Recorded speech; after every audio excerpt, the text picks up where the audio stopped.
ये वीडियो उन लोगों के लिए होने वाली है जो एलएलबी कर रहे हैं या फिर करना चाहते हैं। तो hey guys, this is Rohit and welcome back with this video. तो ये वीडियो एक रिप्लाई वीडियो हुआ क्या, कल परसों मेरे पास एक मैसेज आया था। मैं लेट वीडियो बना रहा हूँ, आई नो, क्योंकि आपका स्केड्यूल होता है अपने वर्क के अकॉर्डिंग, मेरा अपने अकॉर्डिंग है, तो मेरे को आज टाइम मिला है, सॉरी उसके लिए लेट वीडियो है। लेकिन ये वीडियो बहुत ही सीरियस होने वाला है, लास्ट तक देखना। इसमें आपको ये क्लियर होगा कि आपको करना क्या है और नहीं करना है। ठीक है, कैसे आप डिसाइड कर सकते हैं कि आपको करना क्या है। सबसे पहले आपको एक माइंड मैप देता हूँ कि इस वीडियो में होने क्या वाला है। तो कल मेरे पास एक मैसेज आता है जिसमें कि बहुत सारे कंफ्यूजन है। इसका रिप्लाई ना मैं अपना ओपिनियन है इसमें लास्ट वीडियो में दे दूंगा, लेकिन इससे पहले माइंड मैप समझ लो आप। तो होता क्या है, उन्होंने एमकॉम की हुई है, इसका स्क्रीनशॉट यहाँ पे लगा दूंगा प्राइवेसी को ध्यान में रखते हुए। तो एमकॉम की हुई है, ये जॉब भी कर रहे हैं, कुछ सालों से जॉब भी कर रहे हैं, 10,000 के आसपास इनकी सैलरी भी है, लेकिन उससे ये जो है सेटिस्फाइड नहीं है। अब इनको किसी ने बता दिया है कि या तो आप, इनके पास ऑप्शंस हैं, ऑप्शंस ये हैं, या तो आप सिविल सर्विस की तैयारी करें, या फिर कोई बिजनेस करें, या फिर एलएलबी करें, या जॉब। लेकिन आपको ये समझने की जरूरत है कि एमकॉम आपने की हुई है तो जरूरी नहीं एमकॉम से आप अकाउंटेंट ही करेंगे, और भी बहुत सारे रास्ते होते हैं। मास्टर डिग्री से आप टीचिंग भी कर सकते हैं अगर आपका इंटरेस्ट है। लेकिन आपने जो पूछा है मेरे से सिविल सर्विस या बिजनेस या फिर एलएलबी, तो यहाँ पे आपको बिजनेस तो बाद में कनेक्ट करता हूँ मैं, पहले सिविल सर्विस या फिर एलएलबी की बात करते हैं। तो सबसे पहले बात करते हैं सिविल सर्विस की। अगर आपको सिविल सर्विस करनी है तो उसके लिए आपको टाइम देना पड़ेगा। आपने बताया था आपकी एज 32 है, तो आपके पास लिमिटेड टाइम है और लिमिटेड ही अटेम्प्ट्स हैं। तो आपको जो करना चाहिए ना, अगर आपके अंदर से वाकई में आ रहा है कि आपको सिविल सर्विस की तैयारी करनी चाहिए, और आपको पता कैसे चल सकता है, आपने कोई देख लिया होगा, कहीं से सुन लिया होगा कि क्यों आपको करनी चाहिए। तो हकीकत में आपको बताऊं कि आपको कैसे अंदर से पहचानना है कि आप वाकई में कर सकते हो या नहीं कर सकते। आप पहले तो सिविल सर्विस का जो भी एग्जाम हुए हैं पास्ट ईयर में, उनके प्रीवियस ईयर के जितने भी क्वेश्चंस हैं आप कलेक्ट कीजिए उनको। फिर उनमें सिलेबस, आपको एक सिलेबस देखना है कि सिलेबस क्या है, उनमें से आपको देखना है। देखो हकीकत मैं बता रहा हूँ, आप सिलेबस और प्रीवियस ईयर के क्वेश्चन पेपर को देख लेते हो ना, आधे माइंड मैप क्लियर हो जाता है, बिल्कुल क्लियर हो जाता है कि आपको कर सकते हो या नहीं कर सकते। सिंपल से बात ये है। दूसरी बात ये होती है कि किसी की राय लेना, राय उसी की लें जो उस फील्ड में हो। लॉ फील्ड वाले को हर फील्ड की कहीं ना कहीं ऑन एन एवरेज जानकारी होती है। लेकिन अगर मैं आपको बताऊं कि सिविल सर्विस की तैयारी आप एलएलबी के साथ भी कर सकते हो, बिजनेस के साथ भी कर सकते हो, जॉब के साथ भी कर सकते हो, तो बिल्कुल गलत नहीं होगा, क्योंकि इसका एग्जांपल मेरे पास है।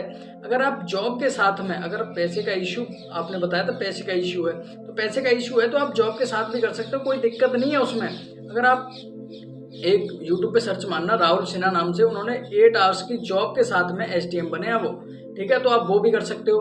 कुछ बच्चे ऐसे भी हैं जो कि एलएलबी भी कर रहे हैं और सिविल सर्विस की कर रहे हैं, इसीलिए क्योंकि अगर इसमें नहीं हुआ, क्योंकि कंफर्मेशन नहीं है, अगर नहीं हुआ तो लॉ लीगल फील्ड में स्विच कर लेंगे। तो इसीलिए आपको जो करना है ना वो अंदर से आना चाहिए। और ऑन एन एवरेज अगर सिंपल से कंक्लूजन आपको दूं मैं, ठीक है, सिविल सर्विस और एलएलबी का जो भी करियर है, और आपका जो है बिजनेस तीसरे नंबर पे, ये तीनों ही अलग अलग फील्ड्स हैं, तीनों अलग अलग है बिल्कुल। इन तीनों को आप एक दूसरे में मिक्सर नहीं कर सकते, लेकिन एक दूसरे के साथ में कहते हैं ना, एक का रेशियो ज्यादा एक का रेशियो कम में आप ले सकते हो, कोई दिक्कत नहीं आने वाली है।